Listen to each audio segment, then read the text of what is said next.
Hello lovely students and welcome back to English with Lucy. I've got a really fun lesson for you today because we're going to dive into the world of jokes. This is a really important part of British culture. It's how we connect and follow social cues. We're going to talk about play on words, puns, all that good stuff. Now, I know that jokes tend to be silly, but trust me, this is actually quite serious business because understanding jokes and nuance is a really important aspect of the advanced levels of fluency. Familiarizing yourself with multiple meanings of words is important at any level, so practicing with the flexibility of words and sentences is a great way to put your brain to work and increase your comprehension skills. Something that might help you even further is that I have created a free PDF for today's lesson. It contains everything that we're going to cover today, plus a quiz so you can test your understanding. If you'd like to download that, all you have to do is click on the link in the description box, you enter your name and your email address, you sign up to my mailing list and the PDF will arrive directly in your inbox, and after that you'll automatically receive my free weekly lesson PDFs. You'll also hear about my news, updates and course offers. It's a free service and you can unsubscribe at any time. Right, let's get started with the lesson. So I think the most common form of wordplay is the pun, and there is so much pun-related content circulating around the internet. Now, they're often referred to as dad jokes, and I personally love them. A pun uses the multiple meanings of a term or similar sounding words for an intended humorous effect, and puns often rely on homophones, homographs, or homonyms. But what are homophones, homographs, and homonyms, I hear you ask from your tiny little screen? Homophones are words that have the same pronunciation but different meanings, origins, or spellings. They can cause confusion in spoken language because they sound identical, so context is extremely important. Here are some examples. We have pear, a set of two, and pear, a type of fruit. We have flour, the ingredient for baking cakes, and flower, a blooming plant. Break, to separate into pieces, and brake, a device for slowing a vehicle. Now, homographs have the same spelling but different meanings, and they may have different pronunciations. For example, bow, to bend at the waist, and bow, a decorative knot. Tear, to rip something, and tear, a drop of liquid from the eye. We also have lead, a type of metal, and lead, to guide or direct. So as you can see, they can cause confusion in writing because of their identical spelling. And finally, we have homonyms, which are words that have the same spelling and pronunciation but different meanings. Homonyms can be considered a combination of homophones and homographs, and thus cause confusion in both speaking and writing. So much fun. Here are some examples. We have bark, the outer covering of a tree, and bark, the sound a dog makes. Bank, a financial institution, and bank, the side of a river. Bat, a flying mammal, and bat, a piece of sports equipment. Okay, now that we have all of that background info out of the way, let's see how you do with some of these play on words. If you don't understand them, that's okay. Let's just see how you do. Okay, firstly, did you hear about the guy whose whole left side was cut off? He's all right now. Do you get it? Do you get why it's funny?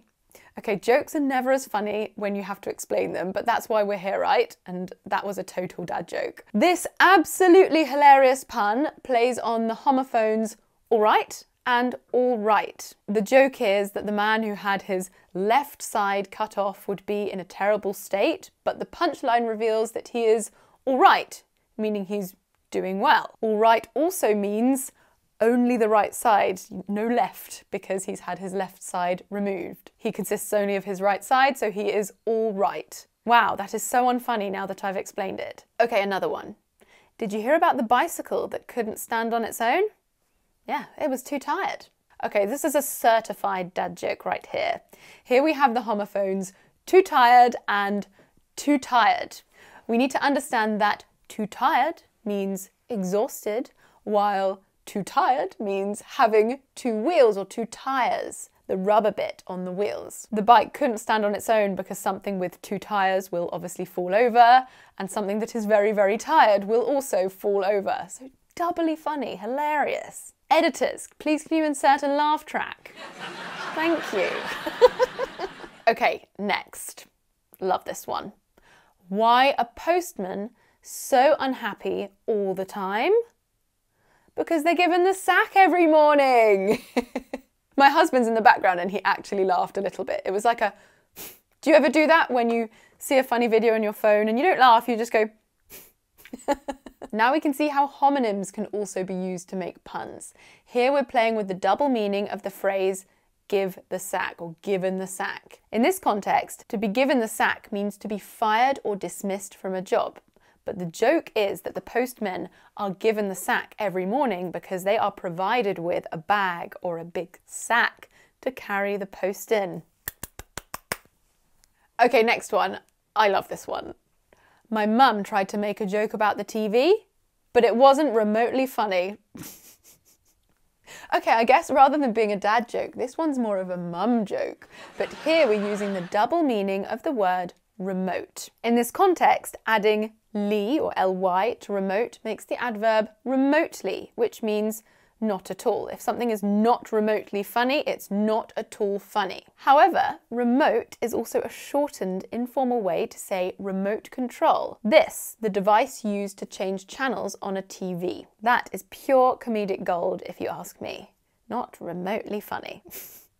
She tried to make a joke about the TV, but it wasn't remotely funny. Maybe I should stop teaching and go into comedy. Are you ready for our final and most difficult one? Our most difficult dad joke? It's a big one. There is a fine line between a numerator and a denominator.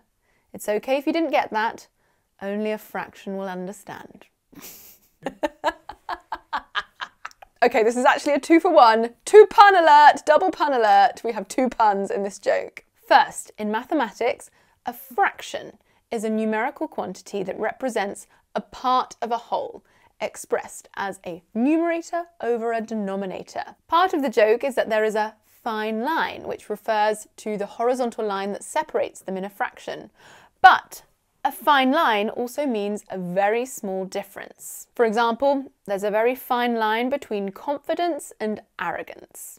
Well, here we're saying there's a fine line between a numerator and a denominator, because they're part of a fraction. The second part of the joke is that the word fraction means a small number outside of its mathematical meaning. Only a fraction will understand. Only a small number of people will understand. Okay, I know these are pretty challenging, but learning English should be enjoyable. So don't forget to download today's PDFs. We have lots more examples in there, and we have a quiz to test your understanding. The link is in the description box. Also, you can connect with me on my social media. I've got my Instagram and my Facebook. I've also got my website where we've got lots more lessons and an interactive pronunciation tool where you can click on phonemes and hear me pronounce them. And you can also check out all of my courses. We have now released our B1 program, our B2 program, and our C1 program. They're all available for enrollment now.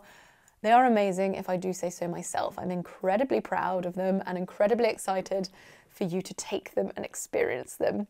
I will see you soon in another lesson. Mwah!